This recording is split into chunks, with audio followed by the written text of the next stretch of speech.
Sir, yung pangalawa, sir, na experience, sir, sa 62nd DRC. Year 2008 pa rin yun, sir. Ang mission namin noon, sir, ang matandaan ko, sir, is blocking kami, sir, eh. Blocking kami sa isang 105th Base Command Camp yata yun, sir, eh. Yung blockingan namin. Ngayon, sir, nung pumasok kami doon sa Barangay Bialong, nag-move kami doon sa area na tinuro ng brigade na kandakan namin ng blocking. So, nung pumasok kami doon, sir, sa area na yon, kami yung may ibang unit yun, sir, na kasama namin pero hindi ko na matandaan. Pero isang platoon kami ng DRC, forward kami doon sa may nakikita namin noon, sir, is Budigay na may mga palay. So, yun ang tinuturo na sa likod noon, doon kami magkandak ng blocking. Kasi may ibang tropa na umiikot doon sa kabila. Tadtad kasi ng tropa noon, sir, yung SPMS, nung panahon ng 2008. So, ang naging experience ko naman noon doon, sir, nung nagpastar na kami doon sa may Bialong, may paunti-unti na putok. Tapos, hindi namin, sir, inobserba namin kung saan galing yung putok. Kasi malalakas yung putok nila, sir, eh. May mga sniper siguro ito. Kaya mag-upo kami noon, sir. Nakaupo ako sa may gilid ng lining. Tapos nakakover ako sa Gemelina. Matamaan yung Gemelina, sir. Mababa lang. Kung nakatayo ka, matamaan ka talaga. So nakikita kayo? So, ibig sabihin nakikita nila kami, sir. Tapos may mga balay pa doon na may bahay doon, sir, na sinunog. Yung dinaanan namin. Hindi namin alam pala, sir. Yung kinandakan namin ng blocking, nandun na pala yung kalaban, sir. So, ang pagitan namin, sir, is kalsada lang. Paano? Kalsada lang, sir, yung pagitan namin. Halimbawa, sir, kalsada ito. May lining dito na side. Tapos, kabila ng kalsada, may lining din. Doon pala yung kalaban na iba, sir, na tumatago. Eh, ilang metro lang yun? Wala pang 15 meters yun. Kahit batuhin mo, sir, maabot, sir, eh. Oo nga. Kaya doon kami nagka-inventrohan, sir. Inobserba namin. So, palakas yung putok, sir, eh, nung panahon na yon. So, medyo hindi man kami, sir, nag-atras na naghanap kami ng safety na mga kubira namin nung time na yon. So, madaanan namin, sir, nung panahon na yun, madaanan namin yung basakan, sir, na yung palayan na bagong harvest, sir. So, hindi kami makamanyover ng maayos, sir, kasi pag tumakbo ka doon, sir, yung putik hanggang dito. Eh, mabigat pa yung mga dadala namin, sir, kaya ang ano namin doon is blocking, pero nagdala na kami ng lahat ng pack namin, dinala na, kaya baka kung may changes, baka pa-direction kami kung anong advice ng brigade. So, mabigat yung dala namin, sir. Mahirapan kami maneuver doon sa, sir, sa palayan. Kasi grabe ka putik, sir, eh. So, ang ginawa namin, sir, bumalik kami doon sa lugar na, kasi doon, nandun yung may cover, tapos mas lamang kami, bumalik kami doon, sir. Pero nung time na bumalik kami, sir, naawa ko sa trupa namin noon, sir, kasi magtakbo ka halos. Tapos wala pa kaming kain, sir, ng time na yon. Kasi magsaing pa lang, umaga, eh. Magsaing pa lang sana. Alas 11 na, sir, wala pa kaming, almusal. So yung iba doon, para makulaps na, sir, kasi walang kain, walang tubig. Inkwentro ka agad, eh. Yun ang mahirap kasi doon sa area na yon. Open siya, sir, tapos open area, tapos maputik. Tapos ang lamang ang kalaban, sir, kasi terrain nila, sir, eh. Area nila yun. Alam nila kung saan sila kukubir. Minsan niya, sir, di namin alam. Pero ang, talaga, sir, ang observation namin, sir, halos ang kalaban namin doon, sir, is, ang pinaka-the best nila, sir, na cover is lining or yung mga kanal. Kaya magtaka minsan, saan galing yung putok? Wala namang bahay. Yung nandun pala, sir, ang kalaban, mga sniper nila, nandun sa lining, nakaposisyon. So, mahirap sila patamaan, sir. Matamaan sila, sir. Siguro kung fire support, yan. Mapatamaan namin sila. 2 o 3, pwede. 2 o 3, sir. Yan. Magagamit yan doon, sir. 2 o 3. Tapos yung Bialong na yan, sir, noon, matindi yung kalaban namin noon, sir, noon sa Bialong. Kasi maghara sila, sir, ng 0600 ng madaling araw. Matapos sila maghara, sir, hapon na. Mga 1600 or 1800. Yun ang mga kalaban namin na experience, sir, sa kwan. Pag nag-conduct sila ng harassment, talagang paikutan nga dyan. isang araw talaga na ano, yung pinapaganan nila doon sa sniper. Saan ulit ang Bialong, Master? Saan banda? Ang Bialong, sir, ang pagkakaalam mo, sir, is barangay ng Mama Sapano. Hmm. Hindi, galing ako doon eh. Kaya medyo talagang nasa loob ka nga talaga doon. Kung baga kulong-kulungin ka doon ng kalaban, eh, Yes, sir. in and out lang sila. Yes, sir. Tapos yung sa, ano naman, sir, yung sa trail nila is, ang pinaka, ano nila, sir, is lining talaga. Lining at saka kanal yung pinoposisyonan nila. Yung lining. Pero nakita ko mga lining doon. Wala man tubig. Oh, sir. Yung lining, Sir. irrigation lining. Ano yan? Ang irrigation lining, sir, nila. Wala man tubig. Yun na parang ginawang running trench na Ayun na, pagkahaba-haba. parang yun na, sir. Running trenches nila, sir, yung one. Ano nangyayari dyan sa mga lining noon? So paano nangyari, Master, dyan sa Bialong? Anong katapusan anong ending nung ano nyo, nung encounter na yon sa Bialong? Hindi ko na matandaan, sir, kung basta pagkatapos nun, sir, ang advice ng brigade sa amin, umabot kami ng 1 week yata doon, sir, eh. Ng standby sa Bialong. Hanggang na-clear yung area, sir. Hmm. So, hindi man kami mag-alis doon, sir. Pag mag-alis kami, hinihintay lang namin, sir, na next tawag ng brigade kung saan na naman na location, sir. Alam ko yan. Oo, sir. Yung buhay na ganyan. Hintayin lang namin dito, sir. Alam mo, ganito, pag naabutan kami ng 5 days, pag mayroong tawag na ng brigade, proceed kayo sa ganitong one. So, doon na kami, sir, stay. Hintay ng tawag ng brigade kung saan naman kami ilipat. Para yung mga emergency surgeon yan. Kahit saan lang na hospital nag-operate. Parang gano'n ang DRC. No, hinihintay lang. Makalabas lang sa amin noon, sir, yung marketing. Hmm. Pag marketing, ano. Tapos ang buhay namin noon, sir, kahit na operation, high moral kami, sir, kasi marketing ngayon, pa. Oh, ang tropa makalabas, isang team, overnight. Pag sunod na marketing, balik naman yung nag-marketing, yun naman ang operate. Yung naglabas, overnight na naman. Yun naman ang marketing. Kaya kahit na operation noon, sir, high moral kami.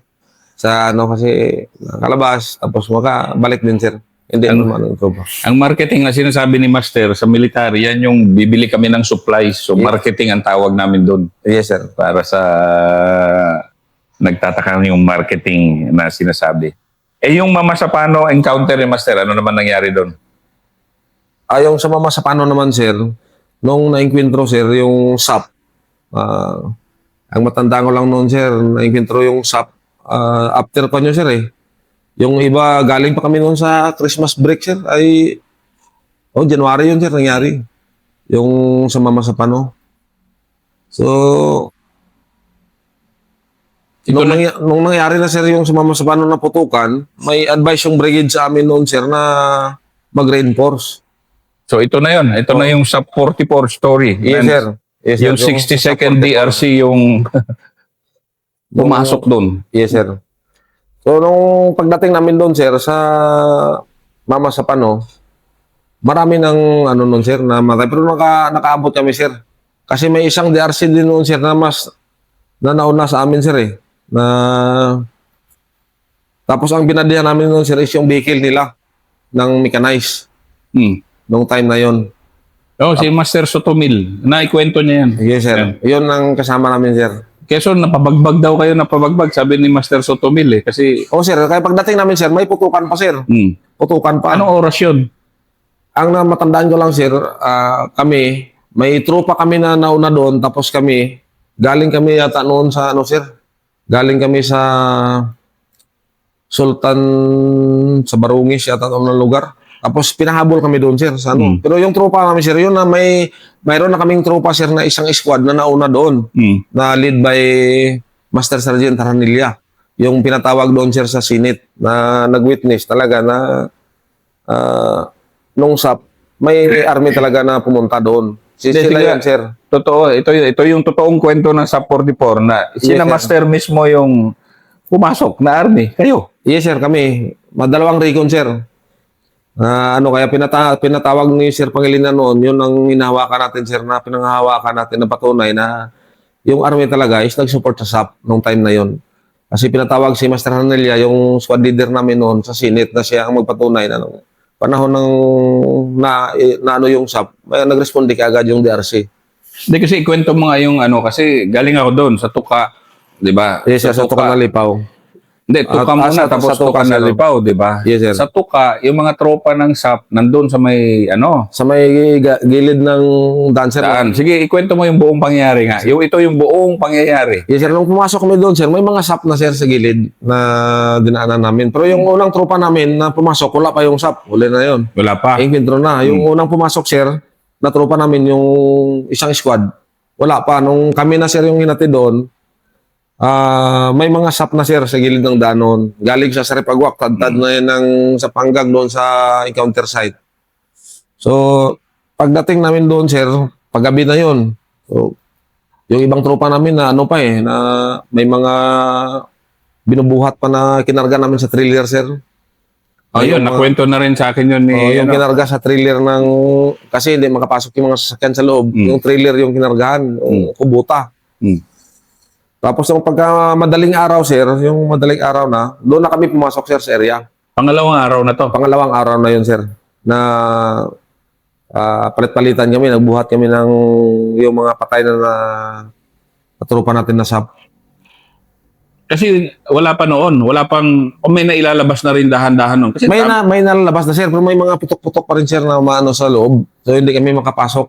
Yung sila Master Nanilya, yun talaga sila ang nakapasok doon, sir, sa nung second day ng sir, ng putukan. lampas nung tulay. Oh, sir, dalawang lampas ng tulay, sir, eh. Kasi sagingan naman doon, tapos maisan.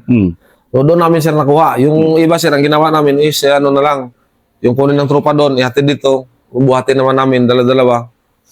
Eh, hindi pa namin madaan, sir, yung kwan. Ang huling nabuhat ko pa, sir, na, sir, medyo, pa, sir, eh, medyo buhay pa kasi, makita pa na nagaganon, sir. Ganon? Na parang nagahilik sa sir, parang ganyan. Pero ang ulo niya, sir, dito, wala na, sir. Dito niya. Pangalawang araw yun, may buhay pa pala. Yes, sir. May nakahinga pa yung kasama ko nagbuhat, sir, yung sir, eh. Yung tropa ko na Maguindanao. Medyo takot siya magawat, sir, kasi akala niya na pa, sir, eh, na sabi niya, patay naman ito, Sergeant, bakit nagahilik pa daw? Sabi ko, buhay pa yan, eh, nagahilik pa man. So, hinatid namin doon, sir, sa kalsada. Pero hindi rin nakaabot yata ng yun, sir, ng ospital. Parang binawian na siya. So yun lang ang nakita niyo mga buhay, patay na lahat. Patay na halos. Sir, Pangalawang gabi. Yes, sir. Ang mga makikita lang namin, sir, yung mga siguro, sir, mga nahuli na yun na tropa ng SAP na dumating, yung nandun sa area. So, lumural sila noon, sir, kasi nakatingin sa amin.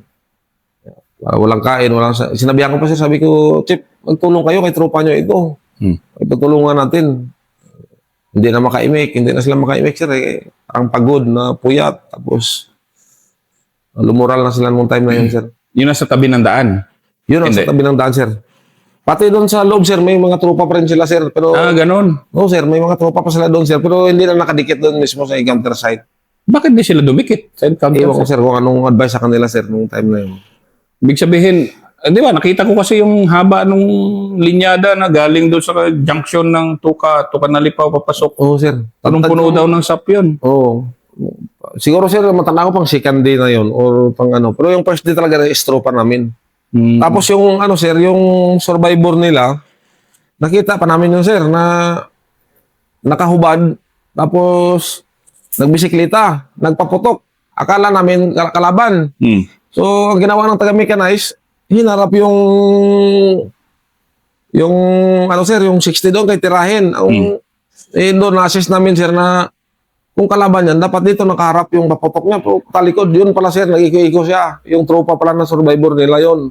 Sige, ikwento mo nga kasi naikwento ni Master Sotomil ng armor yan eh. Yes, sir. Armor yung Ito, kasi pangalawang kwento na to. Sige, Master. may body kami na armor, sir, eh. Titirahin siya na ng mechanization, sir. Pero napansin namin na nagpaputok siya pero patalikod. So, ibig sabihin, tropa ito. So, hinintay namin, sir. Grabe yung bike na. Tapos nakahuban, may baril pa nadala. Tamang-tama, sir. Pagdating doon sa location namin, tumba siya. Siguro wala nang kain, walang tulog. Tapos ilang araw sa doon sa tubig, sir, na palubog. Kasi sir, yung mga balat-balat niya, parang nakita namin, parang malambot na, sir, Nagbabad siya sa tubig? Oo, nagbabad yun, sir. Kaya doon man siya nagtago sa tubig, sir, sa may mga kangkungan or water lilihan doon. Kasi yung operation encounter site, sir, halos napaikutan man yun ng ilog, mga kanal. So doon siguro sa natago. Sir, nung nakita niya na siguro sir na may mga tropa na, pinilit niya sir na makalabas. Nagpaputok siya. Tapos, nagkuha siya ng bike. Hanggang nakaabot sa doon. May baril. Tapos walang namit.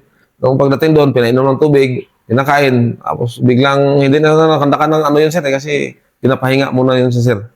Nagwawala daw, parang gano'n. Oo sir, parang warsak siya sir. Ba? Nawarsyak siya. Oo.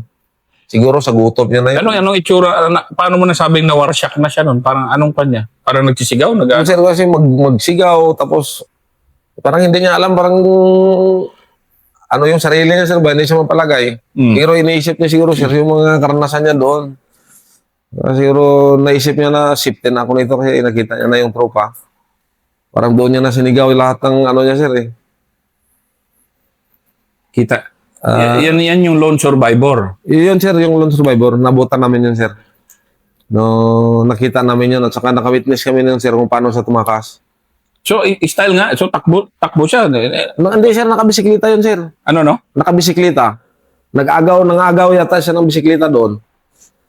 Doon sa community. Tapos, Takbo siya. Akala ko tumatakbo. Hindi pala. Hindi sir, nakabisikleta yun sir. Nakabrief.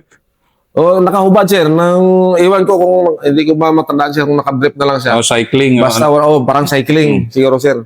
Pero wala siyang damit nun sir. Dala niya yung baril niya. So, ang pinto doon, nag-agaw daw siya ng bike doon. Ginamit niya yung bisikleta papunta doon sa amin. So, yun ang karanasan namin sir sa mama sa panonood sir. No. Sige nga, ikwento mo ano naman yung ano mo doon, master. Ano naman yung medyo nakita mo yung patay doon. Gaano kadaming patay. Anong pan mo doon? Siyempre sir sa amin, kasi tropa din sir, medyo lumural din kami sir, kasi tropa din nakikita namin sir na dito may nakahiga, dyan sa unahan. Mayroon na naman na makikita mo, parang nakaupo na lang pero wala nang buhay. So medyo lumural din sir, pero nung time na yun, kailangan talaga na ma-back namin matulungan. Kaya yun man ang mission namin sir pagtulong i-back yung mga kanila casualty na iba. So after noon sir, balik na kami doon sa sir, sa brigade sa Rep Agwak sa Kapitolyo kami noon sir Ang headquarters namin is Kapitolyo. Sa Rep Agwak. So, pahinga ng kaunti. Oo sir, pahinga ng konti. Old Capitol. Yes sir. Ang nangyari kasi sa amin noon sir, parang ano kami sir pag saan yung gulo, import naman yung DRC. Pag sa area ng 6 Osikan, doon kami. Pag area ng 6 Opers, hakutin na naman kami doon sa Kuan. Atid na naman sa area ng 6 Opers. Ganong feeling noong master? Pero binata ka pa naman, okay lang di ba? Hindi na sir, sir? May pamilya na ako noon. May pamilya ka na noon? Yes sir. Pamilyado na ako noon sir. So, okay lang, gulong-gulong. Okay naman sir. So, ang ano lang namin noon, sir, sa DRC, yun lang, sir, ang parang nagiging, ano na lang din namin, sir, yung operation. Wala ka nang, hindi na kami manibago, sir, ba? Pag may sabing operation, yung iba nga, parang excited pa Ganon? Yes, sir. Ikwento mo nga yung style ng tropa na excited pa mag-operate. Ikwento mo nga yun kasi alam ko rin yun yung tropa namin noon, sir, kasi excited mag-operate. Kasi pag once na after ng operation at saka successful, sir, wala ibang gagawin yun, sir. Pagdating ng kampo, puro natikal, sir. Kanya kwentuhan. Ganun ba? Yes, sir. Kami na yung magkasama doon pagdating sa kampo. Makapahinga konti. Siyempre, shot-shot. Kasi bawi sa sir ba? Walang ibang kwentuhan, gira pa rin sir, yung mga nangyari doon, kantsawan, wala ka man, sabi niya, nung natama ka, nag-iyak ka man. Yun ang pinakamahirap pag kinantsawang ka, no? Kantsaw. Kaya yung iba sir, pag kinantsawan mo, next operation, babawi yan. Baga, parang challenge sir ba sa amin, Ay na, kinantsawan niya ako, pagkipasikatan ko sa sunod na operation. Parang, ang nangyari sa amin noon sir, parang yung operation, ano na namin, parang part na ng kalingawan, sir ba? Na ganun, iniisip namin. So, rin yun ang ginasabi namin sa junior na huwag kayong, pagdating sa encounter, isipin nyo na talaga na lamang tayo para hindi mag-negatibo, sir, yung mga junior. So, yun ang ginagawa namin dati, sir, sa DRC. Huwag magnegatibo ang junior. Dahil Yes, sir. may tendency rin magnegatibo ka kung medyo Yes, sir. Pag nakita nila, sir, yung senior nila, sir, na medyo negative, siyempre, yung team member mo, pero pag nakita nila yung team leader na, sir, na snappy, ma-challenge sila. Sige, magkwento ka nga na isa o dalawang tatlong platoon sergeant noon na idol ng DRC. Mga galawang veteran moves ba? Yes, sir. Una, sir, ang matandang ko na naging platoon sergeant namin dati, si Sergeant Dagayo, sir. Si Lit Sergeant Dagayo. Mm. Ranger din yun, sir. Namatay siya, sir, last year. Accident, sir. Pero nag-retire na, sir, pero namatay na. So, Ito tribute to sa kanya. Tribute to sa kanya at Yes, sa sir. pamilya niya. Sige, Yes, sir. kwento mga master. So, si Master Dagayo, naging idolo ko yun, sir. Kasi nung time, hindi namin makikita talaga sa kanya, sir, na yung nag-negative siya. Kung baga, sina-challenge siya, sir, ba, yung junior. Na kahit na putukan, sabi niya, move lang ng move. Take over, tapos move. Isipte yung sarili. Wala siyang command, sir, na kung ano, kung gusto niya, assault lang ng assault. Pero hindi siya nasa likod. Hindi, nasa sir. harap. Sir, minsan, sir, na-experience ko, sir, na ako yung lead scout. Siya yung sa tabi ko, sir. Sa tabi ko siya nung time na yun, na platoon sergeant siya, dapat nasa doon sa gitna ng platoon. Kasi ang movement namin noon, sir, is kadalasan na ginagamit natin, sir, yung file formation, ay yung pag-itik-itik lang, sir, ba? O, itik-itik. Itik-itik. Kasi yan man ang terrain dyan sa sir, sa Pawas. So, yung time na yun, si Master Dakayo nasa likod ko. Ako yung lead scout, nasa dito sa kagad sa akin para mag-command. Na i-command ka niya, sir, ba, na ito yung gagawin mo. Kasi ano na yun, sir, nung panahon na yun, sarento na siya, ipsi pa kami. Pero ganun yung impression niya sa'yo, no? Na Yes, ganun ang galawan. Yes, sir, na ganun ang galawan na dapat pag umabante ka, una isipin mo yung safety mo bilang lead scout. Tapos, dapat, sir, mabalasik yung observation mo talaga. Kasi ikaw yung dumadala ng team, ng buong platon. Pag ikaw yung leading, sabi niya, pag ikaw yung leading, yung buong platon, sa'yo nakasalalay. Kasi ikaw yung unang makakita, ikaw unang maka-observe, ikaw unang maka-react. Yung sa kanya, sir, is, kung anong nakita ko, pag sinabi ko sa kanya, yun din ang command niya sa tropa na sa likod. Kung halimbawa, kung saan na direction yung kalaban na-engage namin, yun ang sir. Tapos hindi namin makita sa kanya, sir, na kinakabahan. Ganun. Yes, sir. Kasi pinapakwento ko to sa'yo kasi lalo na sa mga reservists natin na yung mga high-performing units katulad ng mga DRC, Yes, sir. mga Rangers, palaging may idol yan ng tropa na Yes, sir. idol talaga nila. Yung parang, alam mong, yun yung standard nila. Tapos yung mga kasama din namin, sir, ng mga senior, sir, noon, talagang magagaling sila din, sir. Yung galing sa ISIP, at saka yung may mga regular courses, talagang magaling sila sa pagdala ng tao. Kasi may mga command pa sila dati na pag makita ko kayo na takbo, barilin ko kayo. May isip ng mga juniors, barilin tayo. Yung kalaban na lang yung anuhin natin. Kasi pag nakita nyo ng negatibo, pagalitan ka nun, sipain ka ba ng mga senior namin noon. Kaya sa amin, hindi kami mag-negative kasi nakikita namin, sir, sa senior na talagang sila. Pinapakita talaga nila yung leadership nila na hindi sila natatakot, hindi maratol. Makapag-iisip sila, sir, ng maganda, sir, ba, kung anong magandang gagawin sa team o sa platoon. So, yan yung karanasan namin, sir, sa mga senior namin noon. Yan ang second episode ni Master Graphill. Galing.